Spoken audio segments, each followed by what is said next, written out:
games. This might be kind of a dumb question, but how do you work at practice on avoiding sacks, since it's kind of a multi-layered issue and it can be almost conceptual? How do you work on it? Everybody doing their job at a high level. Obviously the sacks in the previous games have thrown us out of rhythm. It's just every guy. It's you versus him. You got to block the guy in front of you. You also have to get the play call. It's just us being efficient, playing good football. Is there things that you do with like a scout team that says, "Hey, try this because we want to simulate the possibility of something we've never seen"? Yeah, I mean, we don't go out and just block just the blitzes that they've run. We block like the blitzes that they run, the blitzes that we're seeing that people are giving us. We have rules to everything.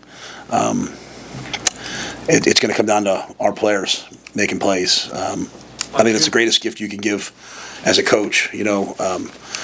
When things go wrong, it's your job to say, "Hey, that's on us." But I think our players know that players win games, and they have to go make blocks, and they have to go make catches, and they have to do things at a really high level versus an excellent Northwestern team. On Tuesday, many of your players said they felt they took their foot off the gas in practice last week. How do you feel practice has gone this week? Yeah, I don't think they took the gas off of practice. I never felt that way last week. I don't feel that way this week. They've practiced at a high level. Practice was a little different last week in that it was a short week. But I think the best thing they can do is what I've done is only think about last week when you guys ask about it, just try to move forward. But understanding that what happened last week has to spur us forward. How has Rocco's pain tolerance been as the week's gone along? Rocco's as tough as they come. He wants to play, so he'll go out and play as long as he can. He's handled it this week, so we'll just see how the game goes. What does that kind of say about him, though? That he's even to that point and going through it. Yeah, he broke his finger, ran off the field, tried to get him to adjust it back into his hand. Had to be taken to an emergency room to do it. Came back and was in the locker room. And just saying, "Coach, I'm so sorry. What happened?" More concerned about the game than anything else. He's a winner. As you've gone through the week, what has stood out to you about Northwestern's run game? They're unbelievably well coached up front, and they're unbelievably talented up front. Their offensive line's excellent. They have good run checks, and the backs make people miss. It's going to come down to our ability to get off blocks and make tackles. If we're diving at people's ankles. We haven't done that really for 2 years. We've been doing it at times, not all the time. That's the really hard thing. It's like, it's a 74-yard run, and then it's just kind of, 3-yard run, 2-yard run. I think the biggest thing is you can't let 1st and 10 become 2nd and 5 because they hit them for 3 yards and they pulled you forward for 2 more. And, but their backs they have great bursts. They're athletic. They're as good of backs that we'll see. They have home run ability, which you have to be perfect against to take away those angles. Is there another point in your coaching history that you draw upon on a week like this when you're trying to move on from last week and maybe learning how not to do it from the past or something that's helped? I think you always, every week, win or lose, you have to move on from the previous week.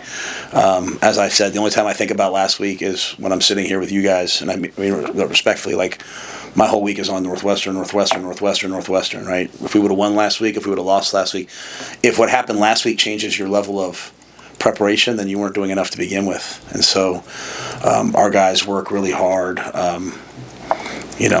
Again, I got anybody who said, "Well, we didn't practice." I think sometimes they don't know how to answer. I listen to some of the questions. They don't know how to answer them. They want to give you guys something.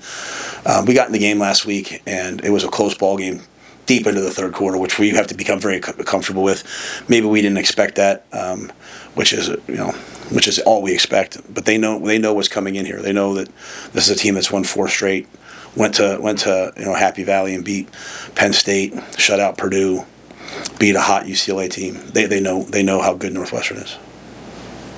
It was a 5-5 rule officially getting shelved through next year. Does that impact how you handle potential redshirts finish the season?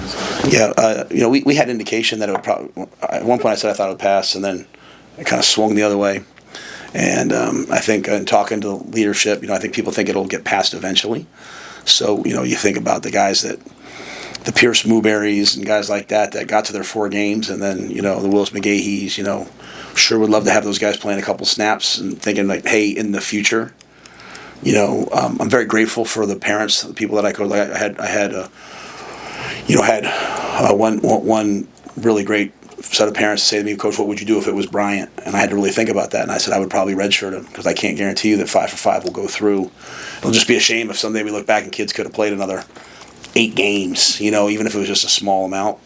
But I just saw a kid from the NBA G League just got somewhere. So it's just lawyers somewhere. It's not what's right for the kids. The 5 for 5 should absolutely pass. So hopefully, the Brett Bielema's of the world, the guys I respect, who are leading that on a coaching side, will team up and get it all passed, and we can get past the whole should I play 4 games, not play 4, all that stuff. Is Malcolm Hartzog part of that conversation? He was. I think at the end, in the last couple of days, we've decided, or Malcolm's decided to go have surgery and try to get himself healthy. Maybe could even come back, for postseason. But that was just sort of like hey, let's rehab him, get him close. We just every time we got close, he had a little bit of a setback. But that would certainly be a case of a guy who's only played 2 games. So, but for his sake, he'll have a redshirt year now. What is the actual nature of his injury? I don't know. It's his groin, so it's I don't know if that's abductor or adductor. It's one of those words, but so it'll be sort of like one of those core muscle injuries you can come back from. Usually in about 6 or so weeks.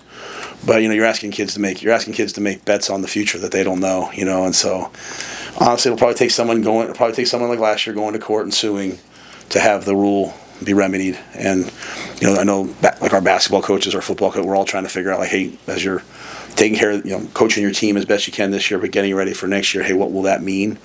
So I think it'll pass at some point, but as I said, my job is to do right by every kid on this team as best I can, and all I know right now is that it didn't pass. The finality with Malcolm, does that change how you guys approach the nickel spot? And I know Sierra's been over there some. Does that kind of continue as it's been? No, we haven't had him since I think he got hurt right before they did that light show and put up his picture, so that was the last moment for Malcolm, unfortunately for him.